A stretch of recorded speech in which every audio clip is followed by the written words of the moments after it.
Hello and welcome back to the channel. I'm Victor Sane, and in this video we're going to cover my 5 favorite ways that I'm making money right now and things that I hate about it, and my favorite platforms to use in these 5 income streams, and a couple of things I hate about it, have come to hate about each one of those platforms. And because we're going over so many things, this means we're going to be hitting things like stock trading, cryptocurrencies, real estate, even things like buying and selling, or you would call it retail arbitrage. Okay, let's start with my least favorite thing and the thing I've been doing the longest. Yeah, that's kind of a conundrum, isn't it? I've been doing it the longest and it's my least favorite thing. But there's some reasons why it's my least favorite thing, and one of which is because of a couple years ago when I started trading stocks and cryptocurrencies and things like that, I found out how much easier it was to do things like that other than retail arbitrage or the buying and selling of physical goods. One of the things that I really hate about buying and selling physical goods is like having a messy shipping desk like that one right there, and piles of inventory all over the house, and piles of shipping supplies, and more shipping supplies, and more shipping supplies, and more piles of inventory. It's not just cluttering up the house, it's cluttering up your garage and the shed. And next thing you know, you're filling trailers up full of the stuff. So as you can see, compared to things like stocks and crypto, buying and selling of physical products can be a real hassle. And don't get me wrong, there's still a thrill there. If you're going out and you're looking for something, you're doing retail arbitrage or whatever, and you find those items that you could sell for 2x or 4x or 6x or even 10x more than what you paid for them, that's a really nice thrill. Problem is, the way the human mind works is you get that thrill when you buy it. You're already thinking about, oh, I'm going to sell this for like 10x this money. I'm going to pay $5 for this and I'll sell it for 50 bucks. And you get that thrill right away. And then later you got to go through all the work of taking the photos and listing it and everything without the thrill anymore because you've already got the dopamine hit. So, and then you got to store all that stuff, and you can see how quickly it piles up. It does accumulate. Whereas stocks and crypto, you can accumulate an infinite number of that stuff in the computer, and it's not going to clutter up anything except the computer. It doesn't go any further than that. My favorite selling platform up until this point has been eBay. And then I started selling more and more stuff on Facebook Marketplace, because eBay has some things that I really hate. Yeah, they've got the bigger reach than anybody else. They reach more customers than anybody else. And they do some really good SEO work because, I mean, you're looking for something and you're Googling it or Binging it or whatever, and stuff from eBay pops up. So they're doing something right. But man, do you pay for that? I've been paying 10% for years, and then turn around and they want 12.5% now? And maybe even more since you're watching this video. They might have gone up even more. There's a lot of competition on eBay. And then eBay doesn't seem to care much about protecting its sellers from unscrupulous buyers that would do things like reputation vandalism. And I can make a whole nother video about this. The Facebook Marketplace is about 5% right now on the fees, which is less than half of eBay. And yeah, it doesn't have as much reach, so I don't get as many sales. But, you know, it's kind of a balancing act. Like I said, whole nother video. The next is real estate. Real estate has really served me well. The last few years, I've made more on real estate than anything else combined. But real estate is a lot of work. The thing I hate the most about real estate is so much work and so many hidden costs. People who pitch real estate in their videos and their seminars and things like that, they don't really talk enough, I think, about the hidden costs in real estate and the amount of work there is in real estate. Now, I have seen some people do, but mostly they'll just say it passively about, you know, throw it in there in a one-line sentence in conversation where there's like 15 minutes of how wonderful it is in real estate and like 2 sentences about how much work. In my opinion, there's nothing passive about real estate, and that's another one of my pet peeves about real estate that just aggravates me to no end about real estate, is how many people talk about how passive real estate is. And even collecting rent on stuff is not passive unless you're giving up a certain percentage of your money to a very good, and I don't know of any good property managers in the area where I live, You look at the reviews of them online, of the property managers, and there's all kinds of complaints about these property managers. And yes, to be fair, a lot of those complaints come from people buying really cheap real estate in D and F areas that just absolutely fail to be a good investment. And in those areas, you're going to have really bad problems with tenants because nobody that has any money wants to live in those areas. Let's face it. If they've got money, they've got a good income, they're going to live in a better area. They don't want to rent your dumpy little house in the worst neighborhood that, used to be an industrial sector, and everything's polluted and there's high crime and all the shops have moved out and the windows are boarded up because they got tired of being robbed. And if you buy a house that's 2 blocks down the street from that, what kind of tenants do you expect to get? And even a great property manager can't save you from that. So you've really got to do a lot of work and a lot of studying and a lot of knowledge before you get into real estate. And even if you're just flipping it, you're buying and selling, you still there's a lot more to it than a 30-minute video. Now, as far as platforms for real estate, I like looking on things like Zillow, but I don't trust even for a second. I hate that stupid estimator number. It's so off. And Reddit, there's actually a lot of good platforms that I've used. I mostly Zillow and Reddit, start with them. And Realtor.com is another good one to search on. And another thing I really hate about these is they don't really have a way for you to search by acreage or by whether the place has a workshop, building, shed, garage, whether it's got any acreage with it. You really can't sift through those metrics. And to me, that makes a difference. I know that real estate appraisers don't usually add any value to a property because of any of those things. So a lot of real estate agents and brokers and these platforms just don't pay any attention to it because it doesn't really add any value to the property. There are a few people who do value those things in a property that they buy, and I'm one of them. So I would like to know whether a property includes a garage, a workshop, or some extra acreage before I buy it. And I would like to, if I sift through and I see that there's 5 or 10 places available in the area that I'm looking at, I might want to narrow it down by whether those places have a garage or whether those places have more than an acre. And you just can't do that with any of the platforms that I know of. So if you know of any platforms that do that well, please let me know down in the comments below. Next, we have cryptocurrencies, which, by the way, right now are not doing very well. So, full disclosure, I'm not making a lot of money in crypto right now. I do have money tied up in crypto, but hey, bag holding. Wait for it to come back. I missed my last selling opportunity that I should have sold out, and I could be buying back in right now. But hey, that's my fault. And another reason why this is not financial advice, and I'm not a financial advisor. I like to warn everybody that's viewing my videos, don't do the things that I do and don't do the things that I talk about in my videos. And you got to be right at least twice with any investment. You got to be correct when you buy it and then correct again when you sell. You only have to be wrong once to lose. Cryptocurrencies platforms. I exclusively use eToro.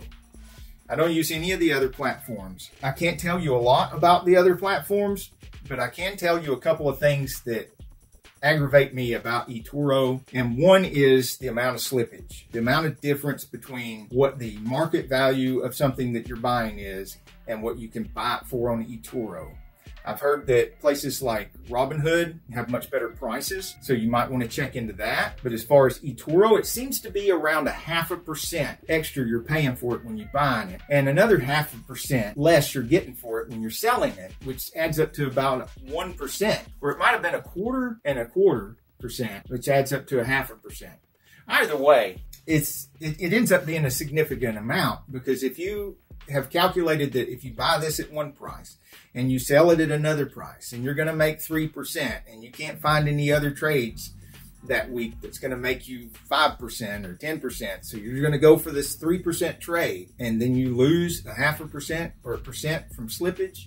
Then you're down to 2.5%. What really drew me to Webull has this thing where you can copy another trader. And if you really don't know a lot about crypto and you're not sure what to invest in and when to buy and sell, and you can do that thing where you copy this other more informed and more experienced trader and just let your money copy their trades. That sounded very interesting to me. So I have done some of that with some of my money. And yeah, the guy that's doing the trading on that has out-traded me on the crypto, but not by much, and which I found a little disappointing because I don't know very much at all about crypto and how it moves and when it moves. Very amateur on crypto, and this guy only out trades me by a little bit. And I was expecting a little bit more. I was hoping that he would be far above me as far as how to trade. And that was after sifting through eToro and trying to find one of the best persons on there. Most other people, because I couldn't sift through all of them. There's so many on there that I couldn't even look at all of them. But that brings me to another thing. eToro needs to, if they're going to do this copy trader thing, they need to make it a little bit easier to search through the traders that you can copy and the metrics that you use. Next up is one of my favorites. Number 2 is TD Ameritrade. What can I say that I hate about TD Ameritrade? Well, not a lot. I mean, there's really not a lot I can complain about TD Ameritrade. I guess for guys like me who did not grow up with computers, we didn't even have computers when I was a teenager. I mean, some people did, but man, they'd already made it, if you know what I mean. And those were crappy computers. So, I mean, I guess they don't really count. And you can forget cell phones, man.